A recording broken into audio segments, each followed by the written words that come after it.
Hey everyone, this is Kieran from the Musculoskeletal Clinic. Today's exercise is looking at progressing the rotation and extension in our spine into more challenging positions, particularly with trying to get some upper thoracic extension and rotation. It's a really common area that people have lost both passive and active rotation. So passive being the ability for the joints to get there in like a relaxed way or an assisted way. And then active is you being able to do that with your muscles. So if you have a lot of upper back stiffness, then this might be an exercise that's appropriate for you. It may not be. You may need to couple it with a stretch. But regardless, you'll find some use out of it at some point along your rehab process.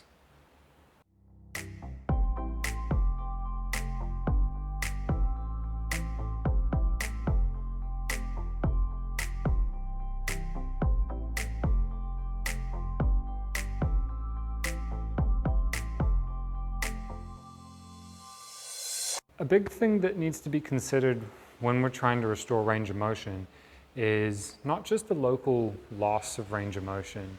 So for example, my elbow, I need to be able to bend it and straighten it, but there's also like a rotational component there that can affect a little bit.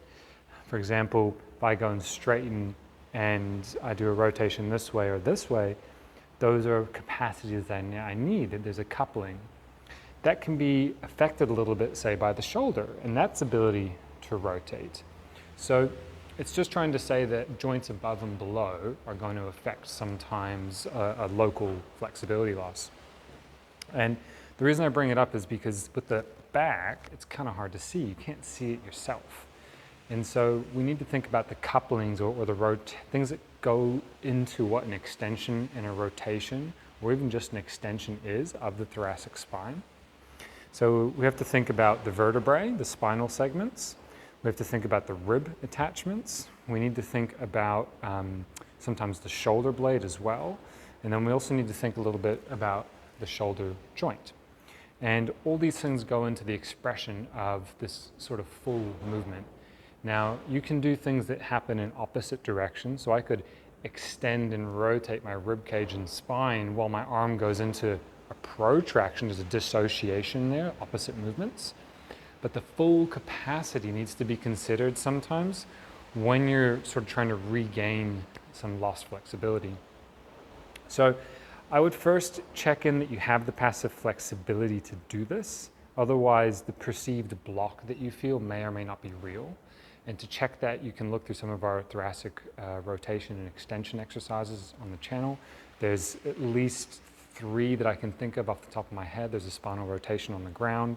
There's a spinal rotation in standing against a wall. And then there's also a rotation in half kneeling against the wall. So you can go have a look at those and give yourself a test.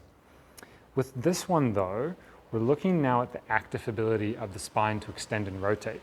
And so from behind, what that's going to look like is first, up in this area, I need to be able to bend backwards. So my rib cage and sternum here needs to be able to lift up to the sky. For some of you, you might feel like you're doing that, but you're actually doing it down here. So what that might look like is doing this. So I'm lifting or I'm arching my lower back this way, and I'm getting the perception of lifting through here, but it's not actually happening. So this is where that awareness comes in, and having the passive flexibility is a good starting point, because without it, you just won't know. If I put my hands here and here, I can feel that that area is moving, okay? The rotation component means I have to be able to move like this as well. And inhalation is going to be coupled with that. That's going to assist the maximum range of the movement. We also need like a scapular retraction or going behind me.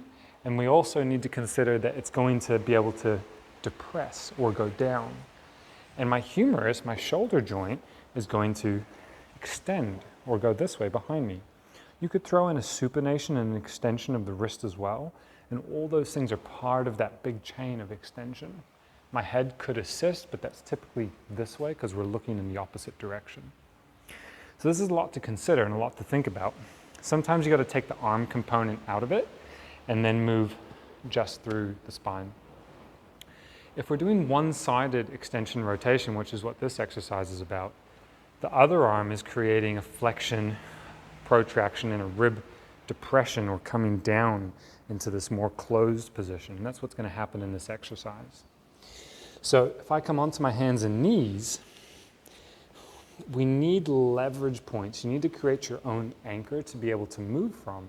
So people go to attempt this and they get a bit stuck. And one of the things that can help you get past that sticking point is pushing into the ground with this other arm, and also considering how your legs can assist with the movement. So to start with, I'm going to just bring my head along for the ride, just to make it a little bit easier to kind of talk and see you guys.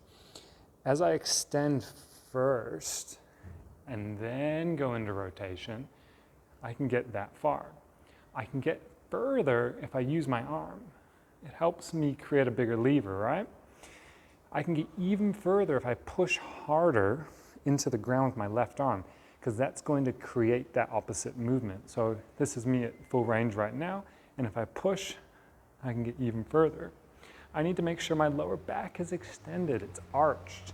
So you're going to start with this extension. If I go into flexion like this, that's as far as I can get. If I extend my lower back, I can get further around. Now if I want to add the head dissociation, I'm just going to look down at my other hand, and I'm going to go through these movements like this, pushing away. I'm also pushing through the opposite leg, so this knee here, my left leg is relatively unweighted. I could just bring it into this position and even think about touching my left heel. I'm getting into that full extension, rotation, scap retraction, scap depression. I'm reaching for that foot over there, and I'm keeping my head looking down this way. All the while, trying to do a big inhale to maximize that. So running through reps of that, this is cramp territory for a lot of people. You're kind of hitting the maximum sort of capacity for some of those neurotransmitters of sort of that motor neuron going into that end plate. And so, you know, through training, that'll improve. Your capacity to create force there will improve. But it's a really nice way to learn how to leverage off yourself and develop an active rotation and flexibility, particularly because it's against that pull of gravity. When you're upright doing these movements and you have cables, you know, you've got your leverage points off the ground with your feet, but that's less. There's less information happening there. Whereas here you have the addition of the hand, which is directly related to that rotation and opposite movement. So it just gives you some really nice feedback, and you'll find that that has a better carryover into more upright positions like this than the reverse of working in standing and upright with axial rotation, as opposed to being on your hands and knees. So great exercise. I'd be hitting it for time. I wouldn't necessarily count the reps, because then you can feel the nuances. Just set a timer for like 30 seconds, a minute, and just go through some rotations. Play around with the head dissociation. Keep your eyes locked as you rotate. Start bringing in the arm. If that's too confusing, bring the arm here. Go through the steps. Extend first, then rotate. In the future, you can probably do the rotation first, but the extension as a precursor is more reliable. So if I did, for example, the rotation first and then extend, like it's okay. But if I extend first, I can get real maximal extension, and then I can rotate around. Okay? So play around with those couplings. All right? Really great exercise. If you like this video, then please hit like below. Otherwise, to check out more of our content in the future, you can subscribe to our channel by clicking our logo over here. And to check out our latest video, click up here.